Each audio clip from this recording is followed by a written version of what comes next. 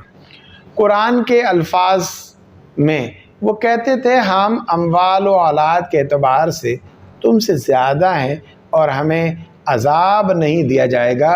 وہ آخرت کے معاملے کو بھی دنیا پر قیاس کرتے تھے۔ ان کا خیال تھا کہ جیسے اللہ تعالیٰ نے انہیں دنیا کی وسعت اور خوشحالی عطا فرمائی، یہی معاملہ ان کے ساتھ آخرت میں بھی کیا جائے گا۔ انہیں جواب دیا گیا کہ فرما دیجئے کہ میرا رب جس کے لیے چاہے روزی کشادہ کر دیتا اور تنگ بھی کر دیتا ہے، لیکن اکثر لوگ نہیں جانتے۔ سبا آیت نمبر 36۔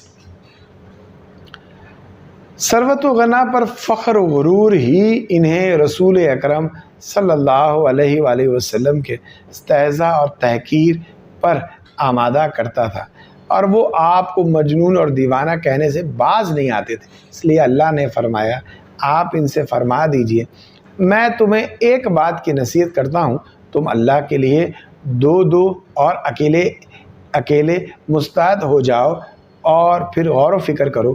تم یقیناً اس نتیجے پر پہنچو گے کہ تمہارے ساتھی یعنی حضور اکرم صلی اللہ علیہ وآلہ وسلم کے کوئی جنون نہیں، وہ تم کو سخت عذاب کے آنے سے پہلے صرف ڈرانے والے ہیں۔ آیت نمبر 47۔ آخری آیت میں بتایا گیا ہے کہ وہ آخرت میں ایمان قبول کرنا چاہیں گے، لیکن ان کی چاہت اور ان کے درمیان پردہ حائل کر دیا جائے گا، چنانچہ وہ ایمان سے محروم ہی رہیں گے۔ آیت نمبر 54۔ سورہ فاتر مکی ہے، اس میں 45 آیات، 5 رکوع۔ اس میں سورہ میں توحید باری کی دعوت ہے، اس کے وجود پر دلائل شرک کی بنیادوں کا انہدام اور دین حق پر قائم رہنے کی تاکید ہے۔ سورت کی ابتدا میں اس خالق اور محبت ہستی کا ذکر ہے۔ سورہ فاتر مکی ہے، اس میں 45 آیات اور 5 رکوع ہیں۔ اس سورہ میں توحید باری کی دعوت ہے، اس کے وجود پر دلائل شرک کی بنیادوں کا انہدام اور دین حق پر قائم رہنے کی تاکید ہے۔ سورت کی ابتدا میں اس خالق اور مبدع ہستی کا ذکر خیر ہے جس نے عالم کون و مکان کو، انسانوں، فرشتوں اور جنات کو پیدا کیا۔ انسانی نظروں کو ان تکوینی آیات کی طرف متوجہ کیا گیا ہے جو اس کتاب کے جہان کے ہر ورگ پر پھیلی ہوئی ہیں۔ مرنے کے بعد زندگی پر ایسے حسی اور بددہی دلائل ذکر کیے گئے ہیں جو ہر شہری اور دیہاتی کی سمجھ میں آ سکتے ہیں۔ بتایا گیا ہے کہ وہ اللہ بارش سے مردہ زمین کو زندہ کرتا ہے، شب و روز کو یکے کے بعد دیگر لاتا ہے، اور جو انسان کو تخلیق کے مختلف مراحل سے گزارتا ہے وہ مردہ انسانوں کو بھی دوبارہ زندہ کر سکتا ہے۔ آیت نمبر 9۔ یوں ہی یہ صورت ایمان اور ہدایت، کفر اور دلالت کے درمیان حسی مثالوں کے ذریعے فرق کرتی ہے۔ یہ صورت بتاتی ہے کہ جیسے بینا اور نابینا، زندہ اور مردہ، ظلمت اور نور، دھوپ اور چھاؤں مساوی نہیں ہو سکتے، یوں ہی مومن اور کافر بھی برابر نہیں ہو سکتے۔ آیت نمبر 19 سے 22۔ اس کے بعد دوبارہ وحدانیت اور قدرت کے دلائل سے یہ صورت بحث کرتی ہے۔ رنگا رنگ اور متنوع پھولوں، سفید، سرخ اور سیاہ پہاڑوں، مختلف رنگوں، زبانوں اور مزاجوں والے انسانوں اور ہزاروں قسم کے پرندوں، مچھلیوں، حشرات اور چوپایوں میں اس کی قدرت بے شمار نشانیاں ہیں، لیکن ان نشانیوں کو دیکھ کر صرف انہی کے دل میں خشیت پیدا ہوتی ہے جو علم رکھتے ہیں، جو گہرائی میں جا کر سوچتے ہیں، جو حقائق پر پڑے ہوئے پردے اٹھا سکتے ہیں، کیونکہ جس کے دل میں جتنی معرفت ہوگی اتنی ہی خشیت اور عظمت ہوگی۔ اس لیے ہمارے آقا صلی اللہ علیہ وآلہ وسلم کے دل میں سارے انسانوں سے زیادہ خشیت تھی، جیسا کہ آپ صلی اللہ علیہ وآلہ وسلم نے خود فرمایا، اللہ کی قسم میں تم سب سے زیادہ دل میں اللہ کی خشیت اور خوف رکھنے والا ہوں۔ اہل علم کہتے ہیں اس آیت میں علماء سے مراد صرف دین اور شریعت کے علماء نہیں ہیں، بلکہ کائناتی علم رکھنے والے علماء بھی شامل ہیں، یعنی طب، فلکیات، نباتات، فضا اور ارضیات کا علم رکھنے والے بھی اس میں آ جاتے ہیں، کیونکہ وہ بھی جب صحیح نہج پر کائنات کے اسرار پر نظر ڈالتے ہیں تو یہ نظر انہیں اللہ تعالیٰ کی وحدانیت اور قدرت کے اعتراف پر مجبور کر دیتی ہے، اور یہی اعتراف آخر میں اللہ تعالیٰ کی خشیت اور عظمت پیدا کرنے کا سبب بنتا ہے۔ پھر سورت کا رخ کتاب منظور، دکھائی دینے والی کتاب، کائنات سے کتاب مستور، لکھی ہوئی کتاب یعنی قرآن کی طرف منتقل ہو جاتا ہے۔ ان لوگوں کی تعریف کی گئی ہے جو کتاب اللہ کی تلاوت کرتے ہیں، آیت نمبر 29 سے 30۔ ان کی تعریف کے بعد عمومی طور پر امت محمدیہ کی فضیلت بیان فرمائی، جس پر اللہ نے یہ کتاب مجید نازل فرمائی ہے، لیکن نزول قرآن کے بعد یہ امت 3 گروہوں میں تقسیم ہو گئی۔ ظالم، یہ وہ گنہگار مسلمان ہیں جن کے گناہ ان کی نیکیوں سے زیادہ ہیں۔ مقصد یعنی میانہ روی، جن کے حسنات اور سیئات مساوی ہیں۔ سابق یعنی وہ سچے مومن جو طاعت و عبادات میں دوسرے سے سبقت رہ گئے، لیکن ان تینوں کا آخری اور دائمی ٹھکانہ بہرحال جنت ہی ہے۔ کوئی براہ راست جنت میں جائے گا، کوئی اپنے گناہوں کا خمیازہ بھگتنے کے بعد جائے گا۔ سورت کے اختتام پر اللہ کے حلم اور بردباری کا ذکر ہے کہ وہ گناہوں پر نقد اور فوری سزا نہیں دیتا۔ اگر ایسا ہو تو زمین پر کوئی حیوان اور چرند پرند بھی زندہ نہ رہ سکتا۔ اس نے جزا سزا کے لیے ایک وقت معین کر رکھا ہے، وہ وقت جب آ جائے گا تو پھر کامل و عدل کا نظام حرکت میں آ جائے گا۔ سورہ یاسین مکی ہے، اس میں 33 آیات اور 5 رکوع ہیں۔ ہمارے مسلمان بھائی اس سورت کو جان کنی کے آسان کے لیے تو پڑھتے ہیں، لیکن اس پر عمل کرنے والے کم ہیں، جبکہ اصل و ثواب اور اللہ کا قرب اس کے مشمولات پر عمل کرنے سے ہی حاصل ہو سکتا ہے۔ اس سورت کی ابتدا میں اللہ تعالیٰ نے ہمارے آقا صلی اللہ علیہ وآلہ وسلم کی سچائی اور پر قرآن کی قسم کھائی ہے، آیت نمبر 2 سے 4۔ پھر ان کفار قریش کا تذکرہ ہے جو کفر و دلال میں بہت آگے نکل گئے تھے، جس کی وجہ سے وہ اللہ کے عذاب کے مستحق ہو گئے۔ اس کے بعد اس بستی والوں کا ذکر ہے جنہوں نے یک کے بعد دیگر اللہ کے 3 انبیاء کو جھٹلایا، اور جب انہی میں سے ایک حق پرست اور ناصح انہیں سمجھانے لگا تو انہوں نے اسے شہید کر دیا، آیت نمبر 13 سے 21۔ اس ناصح کی گفتگو کا کچھ حصہ پارہ 23 میں کی ابتدا میں ہے، جس کا خلاصہ انشاءاللہ وہیں پیش کیا جائے گا۔ الحمدللہ پارہ نمبر 22 کا اختتام ہو چکا ہے، اور انشاءاللہ عنقریب قرآن پاک ختم ہونے کی طرف جا رہا ہے۔ اللہ تعالیٰ میرا پڑھنا، آپ کا سننا قبول فرمائے، اور اس میں کوئی غلطی مجھ سے ہو گئی ہو تو پروردگار مجھے معاف فرمائے، آمین۔ اللہ حافظ۔